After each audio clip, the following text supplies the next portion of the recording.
Welcome, everybody. Next up, we have Noe Torres and Stephen Andrasko. Noe Torres is a Texas native who has written and co-written 8 books about famous UFO incidents. Among his popular titles are Mexico's Roswell's Aliens in the Forest and the Real Cowboys and Aliens. Noe has appeared on the History Channel's UFO Hunters, George Noory's Coast to Coast AM, the Jeff Rense Program, and others. He has been featured speaker at many UFO conferences, including 5 consecutive years as a speaker at the Roswell UFO Festival in New Mexico. Noe's efforts to help Texas border towns boost tourism by organizing UFO festivals is featured in this month's issue of the prestigious Texas Observer magazine, which calls Noe the Godfather of Texas UFO festivals.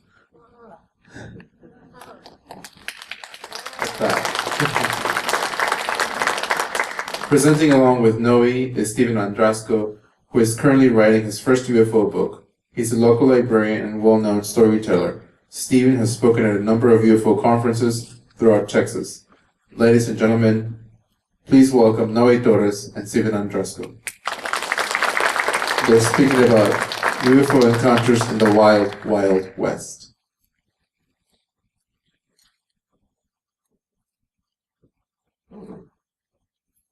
We appreciate that fine introduction. And we're going to be having to pass the microphone back and forth. Steve's going to tell some of the stories from the Old West, and I'm going to tell some too.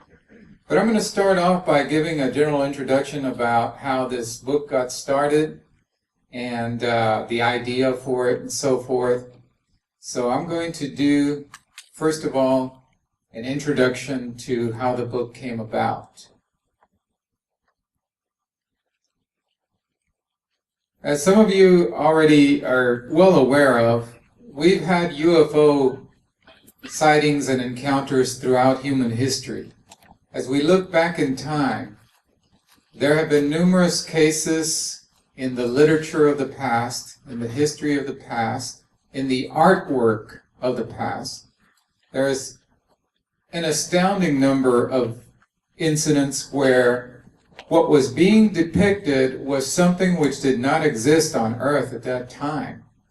We have all the way back from rock art, cave drawings, early paintings, to even the works of some of the masters of the past, which attempted to portray something which, because there were no rockets back then, there were no aircraft, there was no manned flight of any kind, it's obvious that they were depicting something which they were struggling to comprehend. So one of the things that got me interested in UFO research in the first place was the idea that Earth has been visited by extraterrestrials for many years throughout our history, and in fact, extraterrestrials may have had a hand somehow in the development of our species on this planet. So I come into this discussion with the thesis that UFOs have always been with us throughout time. Now this morning we heard an excellent presentation from Dr. Kevin Randall on what's happened since the 1940s to the present. And he's going to be back, by the way, to talk specifically about the world's best known UFO case, which is Roswell. We're going to be showing the Roswell movie, motion picture, the only full-length motion picture that's ever been made about the Roswell incident, this afternoon at 4:30.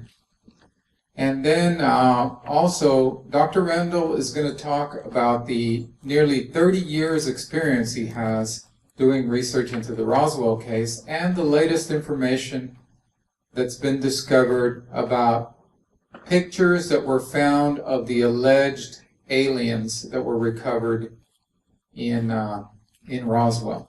So we know that there have been a number of cases, documented cases. Dr. Randall talked about the evidence that the U.S. government has been hiding about UFOs from around the early 1940s to the present. And the most famous case of all It was covered in the media of the time all over the world. It was covered by radio at that time, being the preeminent media, broadcast media. This was before TV. TV was in its infancy. And it was also covered by newspapers throughout the world that the U.S. Army, at that time the Army and Air Force were still together, that the U.S. Army Air Force had captured a flying saucer on a ranch in Roswell, the world's most famous and best known UFO story. So how the book came about, I was invited to speak after the publication of my first book, which I co-wrote with Ruben Uriarte of California, the first book being Mexico's Roswell, about a Roswell-like UFO crash that occurred in Coyame, Chihuahua, 1974. So we had written that first book, and we were invited to speak in Roswell, New Mexico at the annual UFO conference there. And we spoke there 5 years in a row, 5 consecutive years at the UFO Museum in Roswell. Anybody been to the UFO Museum in Roswell? It's a nice place to visit, and the town really gets behind their UFO festival every July. So, while I was in Roswell, I met this young man that you see in this picture. He's a historian from New Mexico, and he specializes in the history of the Old West. His name is John LeMay. He's the vice president for the Historical Society of Southeast New Mexico, which has its headquarters there in Roswell. So he knew that I was interested in UFO stuff, and he had seen that I was presenting in Roswell. And he, at that time, the movie that Spielberg eventually came out with, called Cowboys and Aliens. How many of you have seen Cowboys and Aliens? One of my favorite movies too, by the way. Totally unrealistic and has nothing to do with the real alien encounters of the 1800s, but lots of fun to watch. Anyway, that movie was still in production. It was scheduled for release in the future. You know, there was beginning to be some discussion about it. And John came up to me and said, are you familiar with any UFO cases that happened in the 1800s that were actual cases, not like this Hollywood thing that's coming out? And I said, actually there were, because I was working on a book about UFO cases, early UFO cases in the state of Texas at that time. And I had put some files together from the, for example, the Aurora, Texas UFO crash of 1897, the Marfa lights phenomenon, which has been going on since the 1800s. So I had some files put together, and then John had some stuff that he had put together from Arizona and from New Mexico and other places. So we discussed putting a book together on these strange encounters of the 1800s. And by the way, here we are at the Roswell UFO crash site. And if you go to the Roswell UFO crash site, there's a concrete monument. And it says, and I know that's difficult to read, but it says, in July of the year 1947, a craft of unknown origin spread debris over this site. Witnesses would report materials of an unknown or unearthly nature. In September of the year 2002, the Sci-Fi Channel brought scientists from the University of New Mexico to search this ground for evidence of that fateful night. Be it observed that whatever the true nature of what has been respectfully become known as the Roswell incident, humankind has been forever drawn to the stars. Dedicated July 5th, 2003. So anyway, amidst the rocks and the abundant lizards and cacti, you will find this very nice plaque in the middle of the desert, about 100 miles north of the town of Roswell. So the thesis that John and I were addressing, and many people had asked me and other UFO researchers, is it true that cowboys really did meet aliens in the 1800s? And we were kind of keeping an eye on the development of the movie, Spielberg's movie. So first, I'm going to show you Hollywood's version of what finally was released about Cowboys and Aliens. And then Steve and I are going to bring you actual cases from the 1800s. So here we go. I woke up in the desert. Like I've been dropped out of the sky. You got a name? I don't know.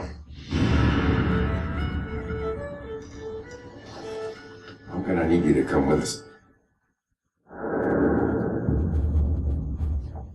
Wouldn't do that if I was you.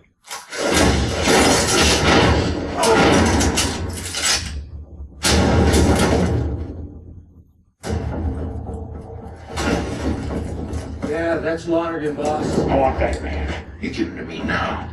I need to know where you came from. So do I. You don't remember anything.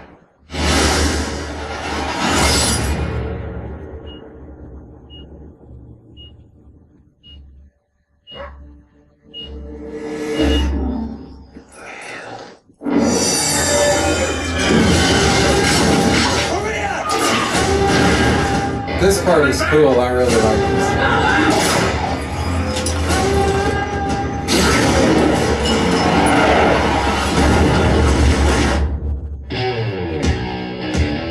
What the hell were those things? Why are you asking me? They've got my son. My wife. I need that weapon. That's the only thing that counts. What about the other people? Are they alive? They won't be for long. You just have to work together. Come on! Who is she? She's the only one who knows who I am. You know who you are. You just have to remember. They'll come back with more, and there will be no survivors. It's what they did to my people. I've seen good men do bad things. Bad men do good things. You go get our people back.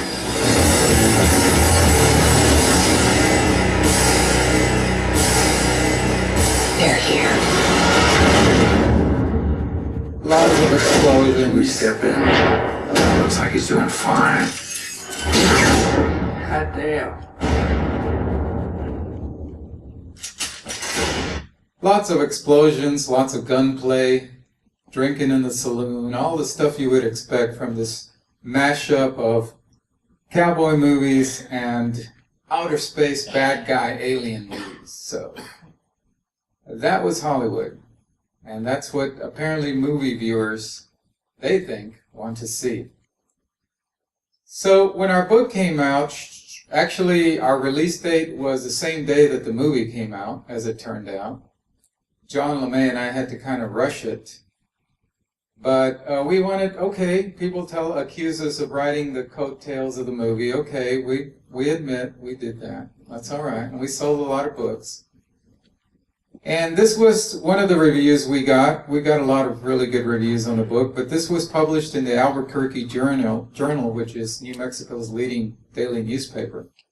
And it says, hey, Hollywood, if you're going to make a big budget movie about extraterrestrial contact with Wild West cowpunchers, can't you at least try to get it right? Of course, spacemen explored our planet in the days of saddle-sore lawmen and swinging saloon doors. But it wasn't a cartoonish picture of evil planetary invaders, complete with hideous teeth and slimy hands, emanating from their reptilian bellies, that is portrayed in this Hollywood blockbuster. The Real Cowboys and Aliens UFO Encounters of the Old West sets the record straight using information gathered from yellowed newspaper clippings from the 1800s to tell of numerous close encounters between farmers and cowboys on the range and mysterious visitors in flight. So we were happy with that, and we didn't complain. We weren't trying to do a fictional Cowboys and Aliens. We were trying to do the actual UFO encounters from the 1800s. And we looked at over 100 cases, John LeMay and I, before we finally settled on about 15 or 16 that we used in the book, which we felt were the strongest or the most interesting. And so now you are about to hear the real stories of cowboys and aliens. Okay, let's go back. Let's go back to September 1864 in the Rocky Mountains of Montana near Caddo Pass. Fur trapper and mountain man James Lumley. He was out trapping. He heard an interesting sound, saw a flash of light in the sky, and looked up, saw an object very bright burning across the sky that exploded like a rocket, broke up into many small pieces. And then he heard a loud explosion that shook the ground. A strong wind with a sulfurous smell of gunpowder. And he had never seen anything like that in his days of trapping.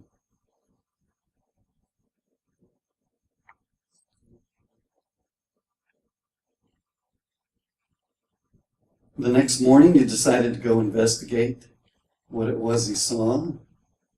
To his surprise, he saw a trail of destruction, trees uprooted, knocked down, ground leveled, pieces that looked like melted glass upon the ground. And then he saw a huge, what he described as a burning rock in the side of the mountain. He later described it from Noe's book.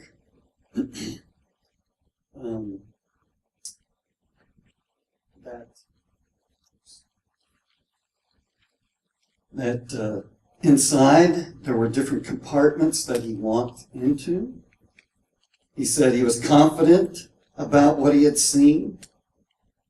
The newspaper quoted, as he walked inside the compartments, he saw what he believed to be hieroglyphics etched into the side of one of the compartments. He said he's confident that the hieroglyphics were the work of human hands and that the stone itself, although but a fragment of an immense body, must have been used for some purpose by animated beings. The newspaper went on to describe that, strange as the story appears, Mr. Lumley relates it with so much sincerity that we are forced to accept that it is true. Newspaper also decided that they would throw in their own theories about what he had seen. They said astronomers have long held that it's possible that heavenly bodies are inhabited, even the comets. Okay. So they believed that there were inhabitants from other worlds and that they were traveling across the universe by means of comets. That possibly meteors could be used as a means of conveyance by inhabitants of other planets in exploring space. He also added that his theory that in some future time, a future Columbus might come to Earth and put the inhabitants of Earth under severe servitude. So they were afraid that the inhabitants from other worlds would come and put us lesser beings into their service. So this was the beginning story in Noe's book, The Real Cowboys and Aliens. And we kind of travel through time and look at some of the other events that were reported in the newspapers of the 1800s. We're going to jump ahead about 10 years into June in Kansas, where people describe seeing a flying serpent. Now, this flying serpent was observed in Fort Scott, Kansas, and also several hundred miles to the south in Texas. According to farmer James Bonham, said enormous serpents seemed to float upon the cloud, seemed to be as large and long as a telegraph pole. So they observed this flying serpent. Said witnesses stated that the serpent snake would thrust its head forward as if striking at something, displaying maneuvers of a genuine snake. Now earlier, Dr. Randall talked about different states reporting flying objects except Kansas. Well, here we have Kansas reporting flying objects. But in the newspapers in New York, they said that if people in Kansas continued seeing flying snakes, that the nation could consider banning the sale of alcoholic drinks. So they didn't quite believe the newspaper reports in Kansas back in New York. But the flying serpents were also seen in the state of Nebraska as well as in Texas. And flying serpents are described by many cultures such as the Mayans and the Aztecs and in their culture.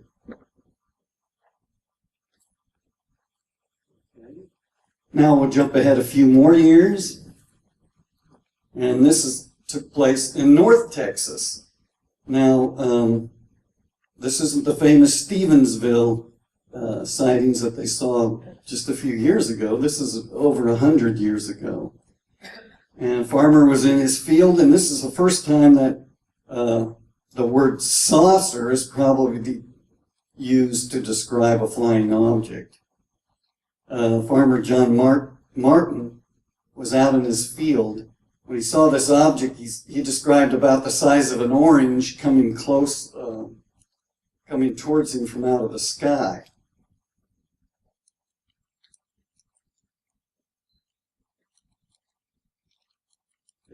We talked about Dr. Hynek, and he investigated this case himself. He described it as a daylight disk. Well, the farmer described it as getting closer and closer, and looked up into as it got closer, it changed its shape from what he described as an orange into a saucer type shape. Okay. We'll listen as he describes what... Yeah, I was very influenced by J. Allen Hynek because he was not looking at UFOs as science fiction, but he was looking at them as science speculation. And he was employed by the government for Project Blue Book for 20 years, investigating all of these UFO things that were so big in the 50s. In a nutshell, Hynek was a disbeliever who became a believer.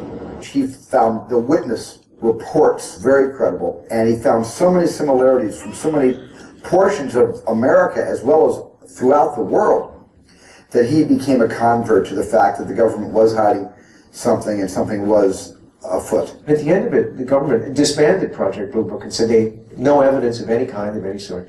And Dr. Hynek said, who was very much a skeptic and wanted to be a disbeliever because that was the scientific approach, Dr. Hynek said they had several hundred cases of absolutely unexplained UFOs. He didn't say what they were, he wasn't saying they were from outer space, but he said, we came across stuff, there was no possible way of debunking some of these things. It was unexplainable. So I met with him, and I used him, and I picked his brain, and he consulted with me. He's even in the movie in a snippet of a scene in the third act. And I owe a lot to his instilling in me a professional's point of view on this kind of field reporting. And he helped me make the movie more credible than it would have been without his existence. The term Close Encounter of the Third Kind is taken from Dr. Alan J. Hynek's book. He's who created the term Close Encounters. Well, Close Encounter of the First Kind is one is close, but nothing really happened. Close Encounter of the First Kind is visible contact with a UFO. Forget the shape, forget how fast it's going, it's something that you just can't explain. Close Encounters of the Second Kind are those which leave a physical trace. Holes in the ground, burn rings, broken tree branches, Telephone lines down, animals disturbed, stopping of car engines. And the Close Encounters of the Third Kind are the most interesting of all. Close Encounter of the Third Kind is really when you meet him. Very interesting early Steven Spielberg project, Close Encounters of the Third Kind. How many of you all have seen that movie? Fascinating movie. All right, so we have J. Allen Hynek, who took a great interest in the 1878 case north of Dallas. So that is kind of a textbook case in the history of UFOs, as Steve mentioned. And now a topic that is near and dear to my heart. I visit Marfa, Texas very often in the Big Bend. I've been going at least once a year to see the Marfa lights in the fall. And believe it or not, this strange phenomenon where almost every night you see these sparkling, twinkling lights off in the horizon. They move up and down, they spin around, they change colors, they move left and right. These strange lights have been seen since the 1800s. In fact, the first recorded sighting of these lights was in 1883 by a cowboy named Robert Ellison. So people have these theories now, and one of the preeminent theories that scientists put forward is that what you're actually seeing at night in Marfa is the headlights of cars that are moving on the small road that goes between Marfa and Presidio, Texas. The headlights are bouncing off of clouds, and so you're seeing an optical illusion. Well, how many cars were around in 1883, do you think? So I think that kind of shoots that theory. In fact, the cowboys of the Old West called these lights the Apache lights. And they are still seen. Unlike UFOs, you never know where UFOs are going to appear. You can actually go, and the state of Texas has very thoughtfully built a viewing station, which is a rest stop with hay telescopes and a nice place to sit and watch these lights. So you can actually go almost every evening and see this strange phenomenon occur right before your eyes. And this is a picture that I took a couple of years ago, and I'm going to show you a video that I took last year. To see the Marfa lights, here is the small town of Marfa, Texas. How many of you have been out to Marfa? Raise your hand. Okay. It's in the Big Bend, one of the most beautiful areas in the state of Texas, although very isolated. And so you're in Marfa at the official viewing area, and you're looking to the southeast, and the lights appear all along this mountain ridge, the Chinate Mountains. So the lights actually appear closer to Presidio, Texas than they are to Marfa, even though they're called the Marfa lights. So the Chamber of Commerce people in Presidio are really burned about that, because they consider these lights to be their lights, and visitors should call them the Presidio lights. But that's okay, they're known as the Marfa lights. So last year we had the privilege of going out to the site, and I took this video. This is a radio tower, and that's why I put this little red bar. Everything that appears around it is unexplained.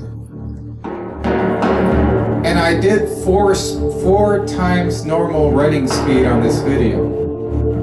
Here's one that flared up all of a sudden. And then they slowly seem to fade out. You'll see a few more appear here. Another one right above the radio tower, beacon.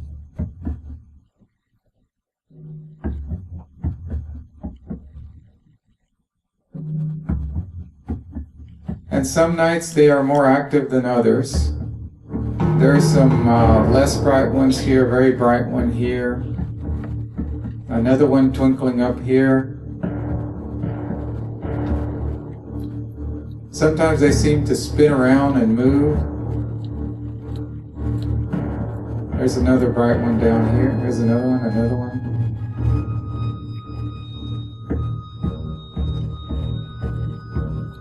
These look like car headlights to anybody in here?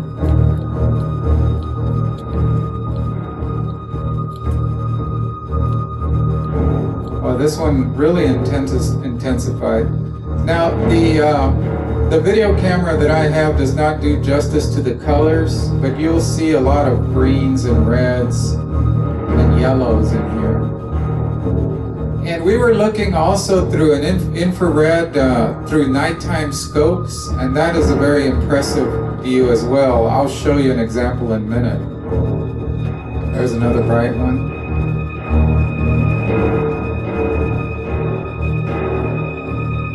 And sometimes they seem to separate into two different orbs. There's another one up there. and there's a pair of them right here in the middle. You can't really see. All right, so you've had some exposure to the Marfa lights, but it's always best to go and see them in person and witness them yourself, because the video doesn't really do justice. Okay, this is through a night scope filter on a camera, and you'll see how they really flare up. That's how they look through night vision equipment. Now what they're going to do is shoot a laser beam, a handheld laser beam at it in a moment, and you'll see that there's a definite reaction to the laser beam. There it is. And as soon as the laser hits it, the light goes dim and disappears.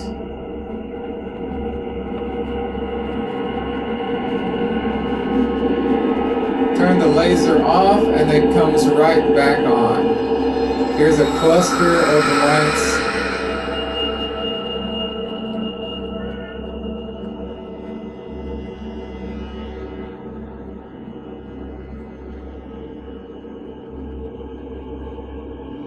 And quite an awesome spectacle if you're looking through night vision. Infrared scope.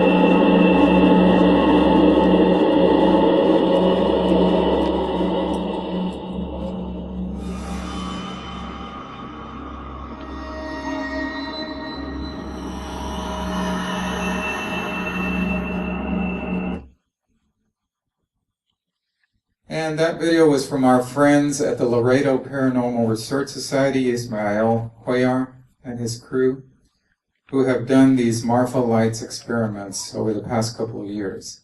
So I mentioned that the state of Texas has been, in its great thoughtfulness and use of our taxpayer money, has created this wonderful viewing area, which you can go and enjoy whenever you're in the Big Bend area. I was going to show this little documentary, but we may not have time to look at it. Appearing nightly in the desert, just outside Marfa, the lights are one of the longest standing, unexplained phenomena in the United States. Explanations run the scale from a UFO landing base to uneasy spirits of long dead Indians. But one thing is certain, the lights are there.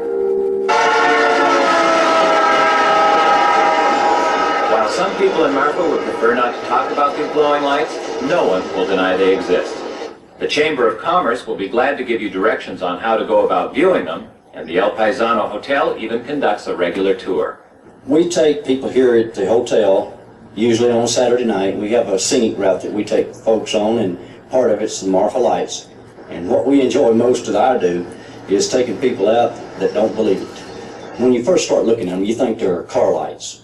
But when they split up, one jumps this way and one jumps that way, well, it can make a believer out of you real quick. My experience when we tried to walk across the desert and catch up with them, it seemed like they always stayed just a few steps ahead of us. We could never get real close to them. So maybe they do possess intelligence. Maybe they do. Maybe they know what we're doing. Kirby Warnock has been interested in the Marfa lights ever since he first saw them as a child. He recently spent over a year in research for an article about the lights published in Southwest Airlines magazine. Kirby agreed to be our guide in our quest to learn more about the lights. So one of Texas's most enduring mysteries, and we included a chapter in our book about these mysterious lights that once again have been seen since the 1800s. And now Steve is going to bring us the next interesting story. You know, people talk about the UFO crash in 1947. Well, there was actually a reported UFO crash in 1884. Steve? Okay, this crash is not a government cover-up, but Mother Nature had something to do with covering up this one. In 1884, in Binkelman, Nebraska, some cowboys were out and observed a UFO crash into a ravine. So off they set to take a look at what it was. As they got to the edge of the ravine and looked over, they saw a debris field from this crashed vehicle, and they described some of the the debris as cogwheels, some as big as 8 feet in diameter, and that the metal was a very light weight. The brightness and the heat given off from this crash was too intense for them to get close to. But one of the cowboys tried to get a closer look, and the heat singed the hair off of his head and made blisters upon his face, and he passed out. And so they had to retrieve him and take him back for medical treatment. So they were unable to get close to it, so they went back to town and described what they had seen. The next day, hordes of visitors went out to take a look. They could get closer, but it was still too hot for them to get close enough and to pick up any of the debris. Now, as the report of this group, people from the neighboring areas, farmers and ranchers, began to come to take a look at it, hoping that it would cool off. And one of the local lawmen came, and he wanted to, he even put a claim on the property so that he could obtain the debris. But the next day when they went, a huge rainstorm came, and this is what's highly unusual. As the people were watching, the storm blew up dust and wind and began to torrential rain coming down. And as they were observing the thing began to melt away. And they said it just melted in front of them until it became like a pile of salt, and there was nothing left of the spaceship and the UFO. And the only thing that they found after the rainstorm was just like a pile of a jelly-like substance. So it was a very unusual, and it was also the first case of somebody getting maybe like radiation exposure from getting too close to the object. The next chapter in the book takes place in 1888, up around the Redwoods area of California. What do Bigfoot monsters or creatures have to do with UFOs? Well, in this chapter, the story takes place when a gentleman wanted to do some research on an Indian tribe that lived in that area, and he went to live with them and observed their culture and their way of life. And one of the things he observed was one of the members of the tribe was carrying a big plate of raw meat out every day and coming back. And he was wondering what he was doing with this raw meat. So he became friends with the tribesmen, and he followed them out, and he went to a cave where he said what he described as a crazy bear lived. Let me get on the right chapter. It says, the tribesmen took him to a high rock pinnacle and told Wyatt that men came down from the sky in a small moon and dropped off several hairy creatures which the natives called crazy bears. The tribesmen said this had happened several times before in the past.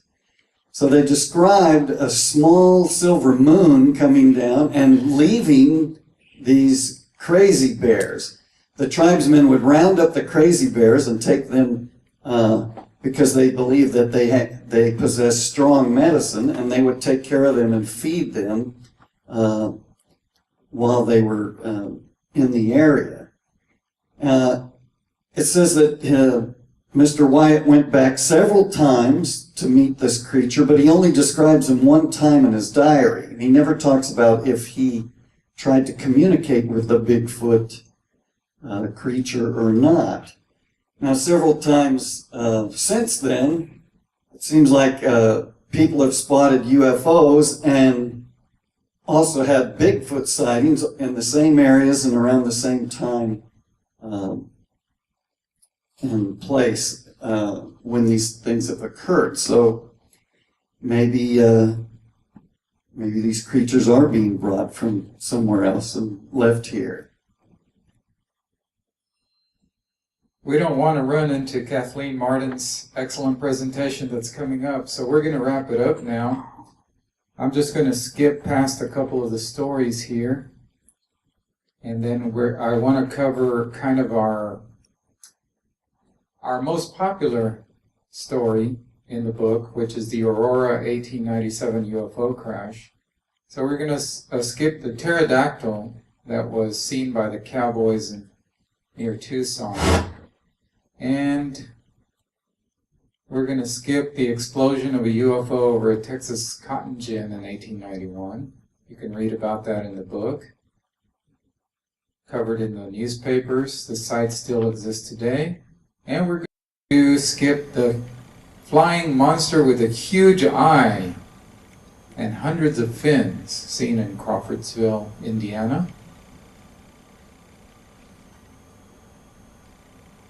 And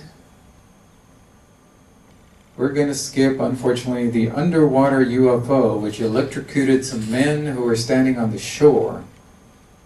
And all of this is in my book if you would like to do further research. All right. So the book closes with one of the most interesting stories from the 1800s, and it's near the end of the 1800s. In 1897, a very famous incident occurred in the small town of Aurora, Texas. It was small in the 1800s, and it's small today. Don't blink if you go there, because you'll miss the town. So this happened in April 17th, 1897, in the small town of Aurora, when a cigar-shaped UFO came streaking out of the sky and struck the windmill belonging to the local or the town judge.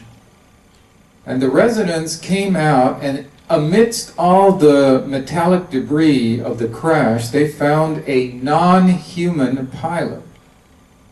And they also found on the debris itself some very strange writing.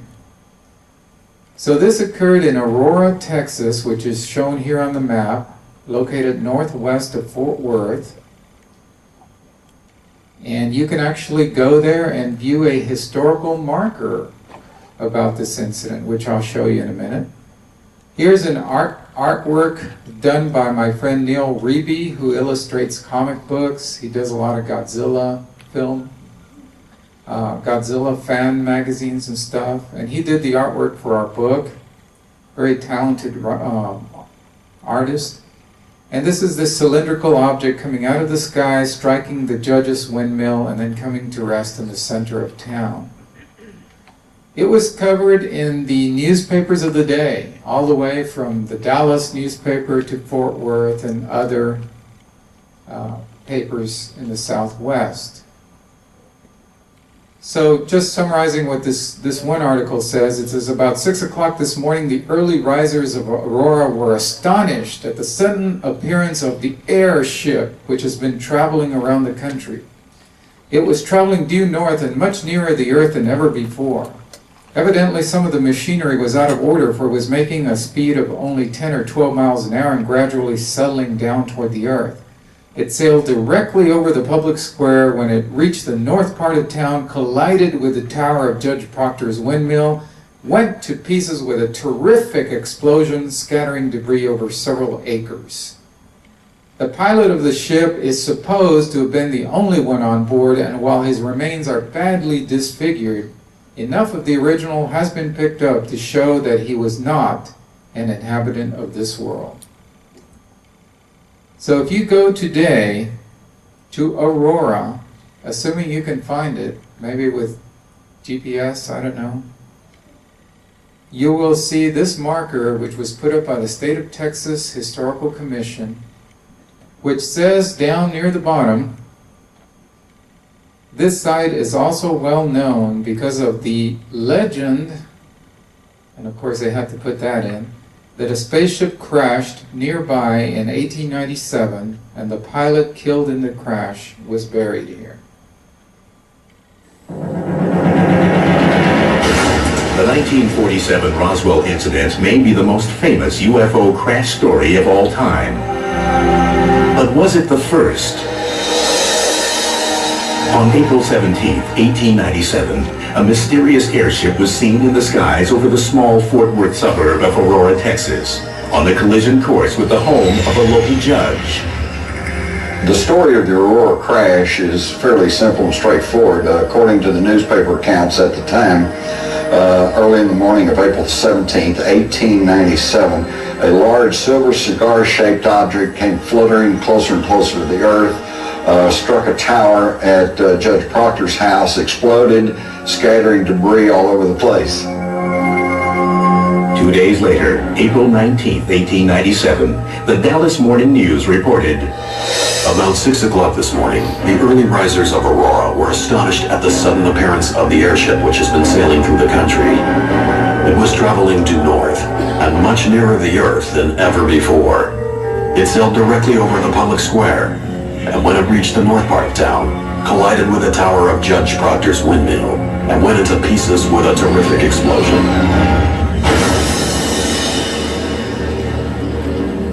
Scattering debris over several acres of ground, wrecking the windmill and water tank, and destroying the judge's flower garden. According to the local legend, many of Aurora's residents raced to Judge J.S. Proctor's farm to help in any way they could. What they found was beyond comprehension. The Dallas Morning News reported that someone or something was in the craft. The pilot of the ship is supposed to have been the only one on board, and while his remains were badly disfigured, enough of the original has been picked up to show that he was not an inhabitant of this world. All right. We appreciate everybody's attention. That concludes our presentation on the Real Cowboys and Aliens.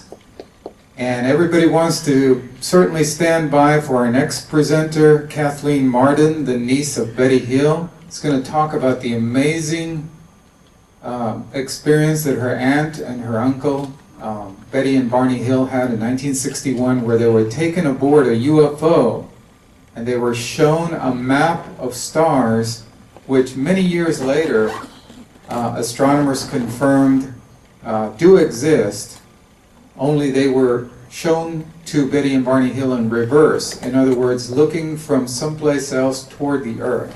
So it's an amazing story, and she's going to talk. She has first-hand knowledge because she was one of the first persons that Betty Hill called right after it happened in '61. So she's going to have an amazing story to share with us. First time in Texas that she has spoken.